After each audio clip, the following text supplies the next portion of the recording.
प्रधानमंत्री खुलेआम धर्म के नाम पर विवादास्पद बयान दे रहे हैं, मगर चुनाव आयोग पूरी तरह से खामोश है। उनका ताजा बयान आपके स्क्रीन पर। कांग्रेस और डीएमके बार बार हिंदुत्व का अपमान करते हैं, लेकिन दूसरे धर्म को निशाना नहीं बनाते। सबसे पहले मैं प्रधानमंत्री से पूछना चाहूंगा, जो दूसरे धर्म का आप जिक्र कर रहे हैं, क्या वो आपके देश के नागरिक नहीं है? आप उन्हें अलग क्यों कर रहे हैं भाई? और सबसे बड़ी बात, अगर राहुल गांधी ने शक्ति पर बयान दिया तो वो हिंदू धर्म के खिलाफ नहीं है। वो जिस शक्ति का जिक्र कर रहे हैं वो ईडी, सीबीआई, इनकम टैक्स और एनआईए की शक्ति है। उसका धर्म से कोई लेना देना नहीं है। प्रधानमंत्री का यह बयान निहायत ही शर्मनाक है, और उससे भी ज्यादा शर्मनाक है चुनाव आयोग की चुप्पी। चुनाव आयोग को बिल्कुल भी शर्म नहीं आती दोस्तों। एक के बाद एक रोज पहले हेमंत बिस्व शर्मा खुलकर कांग्रेस के नेताओं की खरीद फरोख्त की बात करते हैं। उसके बाद भाजपा की सांसद और केंद्र में मंत्री शोभा करांजे जो हैं, वो कहती हैं कि तमिलनाडु से आके लोग बेंगलुरु में बम विस्फोट करते हैं, जिसके लिए वो माफी भी मांगती हैं। मगर साहब, मजाल है चुनाव आयोग कुछ भी कर पाए, और अब प्रधानमंत्री का खुलेआम ये शॉकिंग बयान। मैं आज प्रधानमंत्री से एक सवाल पूछना चाहता हूं कि क्या अब 400 सीटों को लेकर विश्वास नहीं रहा? और मैं आज आपके सामने कुछ मिसाल पेश करने वाला हूं दोस्तों। ये तस्वीर देखिए, राज ठाकरे से अमित शाह मुलाकात कर रहे हैं। भाजपा ने शिवसेना को नोच दिया। उद्धव ठाकरे जो मुख्यमंत्री थे, उन्हें वहां से हटा दिया, शिवसेना को दो फाड़ कर दिया। एकनाथ शिंदे मुख्यमंत्री हैं, मगर वहां पर भी भाजपा की भूख नहीं मिटी। फिर आपने एनसीपी को फाड़ दिया, एनसीपी को नोच दिया। मैं आपसे एक सवाल पूछना चाहता हूं, 48 सीटें जीतने के लिए आप कितने प्रयास करेंगे? आप में इस कदर आत्मविश्वास क्यों नहीं है? ऊपर से महाराष्ट्र में जो कभी नहीं हुआ, टी राजा सिंह खुलेआम घूम घूम कर भड़काऊ बयान देते रहा। मैं आपसे सवाल पूछना चाहता हूं, आपने शिवसेना को खत्म कर दिया, आपने एनसीपी को दो फाड़ कर दिया, और अब आप राज ठाकरे से भी मुलाकात कर रहे हैं। मैं ये समझना चाहता हूं कि क्या कॉन्फिडेंस की कमी है इस वक्त भारतीय जनता पार्टी में, कि आपको यह सब करना पड़ रहा है? आपके नेता भड़काऊ बयान देते हैं, कोई और नहीं, स्वयं प्रधानमंत्री भड़काऊ बयान देते हैं। प्रधानमंत्री देश के प्रधानमंत्री हैं, मुखिया हैं देश के। आपको धर्म से ऊपर उठकर अपनी बात करनी होगी, मगर यह सोच देखिए, निहायत ही शॉकिंग बयान है प्रधानमंत्री का। और ऊपर से जिस तरह की जुगत महाराष्ट्र में चल रही है, अब राज ठाकरे से मुलाकात कर रहे हैं। वो राज ठाकरे जो 2019 के लोकसभा चुनावों में भाजपा को पानी पी पी कर गाली दे रहे थे, सभाएं कर रहे थे, लगातार टारगेट कर रहे थे। आज उसी राज ठाकरे का सहारा लेना पड़ रहा है, और उसकी वजह क्या मैं आपको बताता हूं। भारतीय जनता पार्टी चाहती है कि बाला साहब ठाकरे की विरासत पर किसी तरह से कब्जा हो जाए। अब हो क्या रहा है कि उद्धव ठाकरे उनके बेटे हैं, लिहाजा शिवसेना का जो पारंपरिक वोटर है, उसकी सहानुभूति काफी हद तक उद्धव ठाकरे और आदित्य ठाकरे के साथ है। मगर अगर बाला साहब ठाकरे की शख्सियत की बात करें तो उसके ज्यादा करीब राज ठाकरे हैं। उनका जो अंदाजे बयां है, वो जिस तरह से विवादास्पद बयान देते हैं, भड़काऊ बयान देते हैं, लिहाजा राज ठाकरे स्वर्गीय बाला साहब ठाकरे का जो स्टाइल था, उसके उनके करीब ज्यादा स्टाइल दिखाई देता है। यही वजह है कि अब राज ठाकरे पर जो है डोरे डाल रही है भाजपा। यही वजह है कि अमित शाह ने उनसे मुलाकात की है। मगर इससे बड़ा सवाल यही तो लग रहा है ना दोस्तों, कि आखिर क्या वजह है, कि क्या विश्वास नहीं है भाजपा को? खुलेआम आप तमाम जगह घूम रहे हैं, 400 सीटें, 400 सीटें, 400 सीटें। क्या हो गया? क्या वजह है? बिहार में आपने नीतीश को सिर पर बिठा दिया। वो नीतीश कुमार जिसकी पुलिस ने भाजपा के नेताओं पर सड़क पर घसीट घसीट कर ठोका था, वो नीतीश कुमार जिसके बारे में सम्राट चौधरी ने कहा था कि मैं मुरैठा तभी खोलूंगा जब नीतीश कुमार सत्ता से बाहर होंगे, आज वो नीतीश कुमार आपके सिर पर बैठ गए। पहले बिहार में और अब महाराष्ट्र में देखिए किस तरह से राज ठाकरे से मुलाकात हो रही है। इसका एक दूसरा पहलू भी है जिसका मैं जिक्र करूंगा, मगर अभी मैं चूंकि बिहार की बात कर रहा हूं तो वहां की भी चर्चा की जाए। पशुपति पारस, उन्होंने अपने पद से इस्तीफा दे दिया है। याद कीजिएगा, पहले भाजपा ने चिराग पासवान का साथ छोड़ दिया था, पशुपति पारस को गले लगा लिया था। अब भाजपा को लग रहा है कि रामविलास पासवान की विरासत को सही मायने में चिराग पासवान जो है वो आगे ले जाएंगे। खबर यह भी आ रही कि अब वो हाजीपुर से चुनाव लड़ेंगे। अब पशुपति पारस को छोड़ दिया है, यानी कि जो पशुपति पारस इनके मंत्री थे, जिनके लिए इन्होंने चिराग पासवान को धकिया दिया था, अब वही पशुपति पारस को अलग कर दिया है। ये खेल समझ रहे हैं? इससे दो चीजें सामने उभर कर आती हैं। पहली चीज क्या है? पहली चीज सामने उभर कर आती है कि भाजपा का कोई स्थायी साथी नहीं है। यूज एंड थ्रो, इस्तेमाल करो, फेंको, थोड़ा खाओ, थोड़ा फेंको। वो फिल्म जाने भी दो यारों का डायलॉग है दोस्तों। थोड़ा खाओ, थोड़ा फेंको, यही हो रहा आज की तारीख में। पहले चिराग पासवान को फेंका और अब ऐसा लग रहा है कि भाई चिराग पासवान काम आएंगे तो पशुपति पारस को फेंक दिया। अब खबर यह आ रही कि पशुपति पारस जो है वो महागठबंधन में शामिल हो सकते हैं। जिस नीतीश कुमार को पानी पी पी कर गालियां दी, जिस नीतीश कुमार के बारे में अमित शाह ने कहा कि सवाल ही नहीं है, हम उनसे हाथ नहीं मिलाएंगे, आज की तारीख में आप उनके साथ आकर बैठ गए हैं। नीतीश कुमार भी एक सभा में प्रधानमंत्री की मौजूदगी में कहते हैं हम अब दोबारा वापस नहीं जाएंगे। बिहार की जनता देख रही है, महाराष्ट्र की जनता देख रही है कि राजनीतिक अवसरवादिता के लिए भाजपा तमाम हदों को पार करने के लिए तैयार है। मगर सवाल यही है दोस्तों कि क्या 400 सीटों पर एतबार नहीं रहा? इसीलिए महाराष्ट्र में आप ये करते हैं, इसीलिए बिहार में जो होता है उसके लिए हिंदी में कहावत है, जो मैं ये नहीं कह रहा हूं कि भाजपा पर लागू होती है, मगर वो कहावत न जाने क्यों बार बार मुझे याद आ रही है। कौन सी कहावत है वो? थूक कर आप पूरा कीजिए। जिस नीतीश कुमार को गाली दी, अब वो आपकी गोद में है। राज ठाकरे, उनसे मुलाकात की जा रही है। मैं यही तो समझना चाहता हूं कि क्या एकनाथ शिंदे, अजीत पवार, छगन भुजबल, देवेंद्र फडणवीस, इन सब पर आपका विश्वास नहीं रहा कि अब आपको एक राज ठाकरे से भी मुलाकात करनी है? और ऊपर से समानांतर तौर पर भड़काऊ बयानबाजी दी जा रही है। This is so shocking. अगर शोभा बयान दे तो बात समझ आती है, टी राजा सिंह बयान दे बात समझ आती है, हेमंत बिस्वा शर्मा भी इस तरह की बयानबाजी कर रहे हैं, प्रधानमंत्री नरेंद्र मोदी ये बयान दे रहे हैं।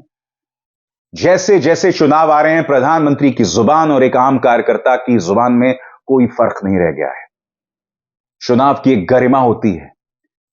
मैं ये भी नहीं कहना चाहता हूं कि यह चुनाव आयोग की अग्नि परीक्षा है, क्योंकि मैं जानता हूं चुनाव आयोग क्या करने वाला है। चुनाव आयोग कोई एक्शन नहीं लेने वाला है। और हमने देख लिया था जब लोकसभा चुनावों की घोषणा हुई थी, तब नेशनल हेराल्ड की एशली ने सीधे सवाल पूछा था कि भाई आप राहुल गांधी पर तो कार्रवाई करते हैं, मगर प्रधानमंत्री और अमित शाह जब चुनाव आचार संहिता का उल्लंघन करते हैं तब आप कोई एक्शन क्यों नहीं लेते हैं? तब इनके पास कोई जवाब नहीं था। और आपको समझना पड़ेगा क्यों? क्योंकि इनकी नौकरी भाजपा के रहमो करम की बदौलत है। एक जमाना हुआ करता था जब टीएन शेषन ये कहा करते थे कि जो भी सत्ता में सरकार है मुझ पर कोई फर्क नहीं पड़ता, क्योंकि मैं उनके रहमो करम पर नहीं हूं, मैं उन्हें कटघरे में रखूंगा। और टीएन शेषन ने बार बार किया था, लगातार किया था। इसलिए याद कीजिएगा, जब सुप्रीम कोर्ट में इस मुद्दे पर चर्चा हो रही थी चुनाव आयोग पर, क्यों कहा था chief justice of India DY Chandrachud ने कि हमें टीएन शेषन जैसे चुनाव आयुक्त चाहिए, जो इस बात को लेकर नहीं डरेंगे कि उन्हें कार्रवाई करनी है प्रधानमंत्री पर। आज की तारीख में अगर कोई अशोक लवासा प्रधानमंत्री पर कार्रवाई करने की सोचता भी है तो उसके परिवार के सदस्यों पर इनकम टैक्स की रेड मारी जाती है, पेगासस के जरिए उस पर निशाना साधा जाता है। आज प्रधानमंत्री भाषाई मर्यादाओं का उल्लंघन कर रहे हैं, पार कर रहे हैं। ये महज शुरुआत है। अभी आपको कुछ पात्रों पर निगाह लगानी होगी।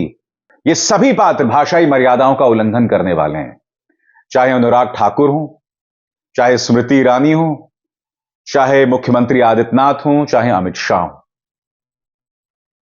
इसीलिए मैं बार बार कहता हूं दोस्तों, एक तरफ आपको वोट्स हासिल करने के लिए जनता को भड़काने की जरूरत पड़ रही है, और दूसरी तरफ आप मशीनरी का इस्तेमाल करके विपक्ष को तोड़ रहे हैं, मरोड़ रहे हैं, और तोड़ने पीटने के बाद भी आप और नई जुगत कर रहे हैं। माफ कीजिएगा, राजनीतिक नैतिकता का इससे दूर दूर तक कोई नाता नहीं है। मगर एक समानांतर सोच है जो इस सोच से बिल्कुल अलग है, जिस पर हमें गौर करना पड़ेगा। ध्यान से सुनेगा मैं क्या कहने वाला हूं। दोस्तों, कहते हैं कि प्यार और जंग में सब जायज है, और यह कहा जाए कि प्यार, जंग और राजनीति में सब जायज है। भाजपा इसमें न सिर्फ विश्वास करती है बल्कि अमल भी करती है। भाजपा अपनी जीत को लेकर निश्चिंत नहीं हो जाती है, वो आखिरी मोमेंट तक लड़ती है, आखिरी लम्हे तक लड़ती है। इस कदर लड़ती है कि जैसे कि हम जानते हैं कि बिहार के चुनावों में क्या हुआ था। 5-6 सीटों में तेजस्वी यादव जो है दावा करते हैं हम जीत गए थे, और फिर स्थानीय अधिकारियों के जरिए नतीजे पलट दिए गए। ऐसा कई बार हुआ है। चंडीगढ़ के मेयर चुनावों में हमने देखा था अनिल मसीह का तेवर, उसने नतीजे ही पलट दिए गड़बड़ झाला करके। अब यह कोई अनिल मसीह अकेले नहीं कर रहा था, यह भाजपा कर रही थी। यानी कि भाजपा हर कीमत पर जीतना जानती है या चाहती है, इसीलिए उसे लग रहा है कि चलिए हमने महाराष्ट्र में एनसीपी तोड़ दी, शिवसेना तोड़ दी, एलजेपी को हमने नेस्तनाबूद कर दिया, जिस चिराग पासवान को हमने धकिया दिया था दोबारा उसे हमने शामिल कर लिया, फिर भी वो ये सब क्यों कर रही है? क्योंकि वो जीत को लेकर आश्वस्त नहीं रहती, वो कोशिशें करती रहती है, साम दाम दंड भेद से हमें जीतना है। भाजपा ने बेशक राजनीति को बर्बाद कर दिया है, मगर वो सबक भी दे रही है मॉडर्न राजनीति को, या राजनीति शास्त्र में नए नए अध्याय भी जोड़ रही है कि जीत के लिए हम कुछ भी करेंगे, और हो भी रहा है। और दूसरी तरफ उसके सामने कांग्रेस है। मैं आपसे एक सवाल पूछना चाहता हूं। सूत्रों के हवाले से एक खबर आई थी कि अमेठी से राहुल और रायबरेली से प्रियंका गांधी वाड्रा लड़ेंगे, मगर मुझे यह पता चल रहा है दोस्तों कि पिछले कुछ दिनों से कांग्रेस इस पर पुनर्विचार कर रही है। मैं नहीं जानता हूं कि अमेठी पर औपचारिक तौर पर राहुल का ऐलान होगा या नहीं, या रायबरेली पर प्रियंका गांधी वाड्रा का ऐलान होगा कि नहीं, मगर आज मैं कुछ और कहना चाहता हूं जिस पर ध्यान रखिएगा। एक जमाने पर इलाहाबाद, फूलपुर, अमेठी, रायबरेली, ये जो 4 सीटें थी ना, ये कांग्रेस की गढ़ हुआ करती थी। यानी कि आप सोच भी नहीं सकते थे इन सीटों पर कोई और कुछ कर सकता था, क्योंकि इलाहाबाद, फूलपुर पर तो देश के पहले प्रधानमंत्री पंडित नेहरू की मौजूदगी थी। फिर इलाहाबाद, फूलपुर कांग्रेस के हाथ से निकल गए। अब अमेठी में सामने साफ तौर पर दिखाई दे रहा है कि अब तक ना राहुल गांधी के नाम का ऐलान औपचारिक तौर पर हुआ है, ना प्रियंका गांधी वाड्रा का। खबरें यह भी आ रही हैं कि प्रियंका गांधी वाड्रा तेलंगाना से चुनाव लड़ना चाहती हैं, राहुल गांधी वायनाड से चुनाव लड़ना चाहते हैं। मैं एक सवाल पूछना चाहता हूं, अमेठी, रायबरेली आपके गढ़ हैं, अगर इस बार कांग्रेस के ये 2 दिग्गज नहीं लड़े तो मैं लिख कर दे रहा हूं, कांग्रेस यहां किसी कीमत पर नहीं जीतने वाली है, वैसे भी नहीं जीतने वाली है। इसका अर्थ क्या हुआ? जो आपके पारंपरिक गढ़ हैं आप उसे त्याग रहे हैं, अहंकार के चलते, ईगो के चलते। अरे भाई, अगर सामने हार दिखाई दे रही है तो यही तो राजनीति है। उतरो मैदान में, लड़ो। हम सब जानते हैं कि व्यवस्था जो है वो नाइंसाफी से भरी हुई है, the system is not fair, मगर लड़ो तो सही। 2 महीने भी नहीं रह गए हैं दोस्तों, आचार संहिता का ऐलान हो गया है। मैं समझ सकता था, आचार संहिता के ऐलान से पहले कांग्रेस सीटों का ऐलान इसलिए नहीं कर रही थी क्योंकि उसे इस बात का डर था कि उसके कई नेता जो हैं वो अन्य पार्टी में चले जाएंगे। मगर अब तो आचार संहिता का ऐलान हो गया है, जल्दी घोषणा कीजिए। किस बात का डर है? और सबसे शॉकिंग दोस्तों, गुजरात से यह खबर आप जानते हैं आई है, कई पार्टी के नेताओं ने चुनाव लड़ने से इनकार कर दिया है। कुछ लोग कह रहे हैं भाई हम जीतेंगे नहीं इसलिए हम चुनाव नहीं लड़ेंगे। अरे, लड़ाई जीतने के लिए लड़ी जाती है, नो डाउट, मगर लड़ो तो सही। वो जज्बा कहां है लड़ने का? ये जो कांग्रेस के नेता कह रहे हैं कि हम लड़ नहीं सकते क्योंकि हार जाएंगे, अरे भाई आप कौन से महाराजा हैं? लड़ो तो सही, मैदान में तो उतरो। ये क्या सोच है इस पार्टी के नेताओं की? अभी ये लोग सत्ता में नहीं है, इनकी ये हालत है। ये ईगो कहां से आता है, ये अहंकार कहां से आता है, मैं समझ नहीं पाता हूं इन छुटभैये नेताओं में जो चुनाव नहीं लड़ना चाहते हैं। आपकी लड़ाई एक ऐसी पॉलिटिकल पार्टी से है जो साम दाम दंड भेद से सब रौंद रही है, और एक आप हैं जिन्होंने अब तक नामों का ऐलान तक नहीं किया। मेरी इन बातों पर गौर कीजिएगा दोस्तों, यह लड़ाई बराबरी की बिल्कुल भी नहीं है, मगर विपक्ष को लड़ते हुए दिखना चाहिए। आखिरकार ये लड़ाई मैदान में जीती जाएगी, चुनावी समर में जीती जाएगी। यात्राएं कीजिए, करना भी चाहिए, क्योंकि वो भी राजनीति का हिस्सा है। मगर बहुत जरूरी है कि जन विश्वास यात्रा के अलावा, न्याय यात्रा के अलावा आप राजनीति पर गौर करें, उससे ना जुदा हूं आप। अभिसार शर्मा को दीजिए इजाजत। नमस्कार। स्वतंत्र और आजाद पत्रकारिता का समर्थन कीजिए, सच में मेरा साथी बनिए। बहुत आसान है दोस्तों, इस ज्वाइन बटन को दबाइए और आपके सामने आएंगे ये 3 विकल्प, इनमें से एक चुनिए और सच के इस सफर में मेरा साथी बनिए।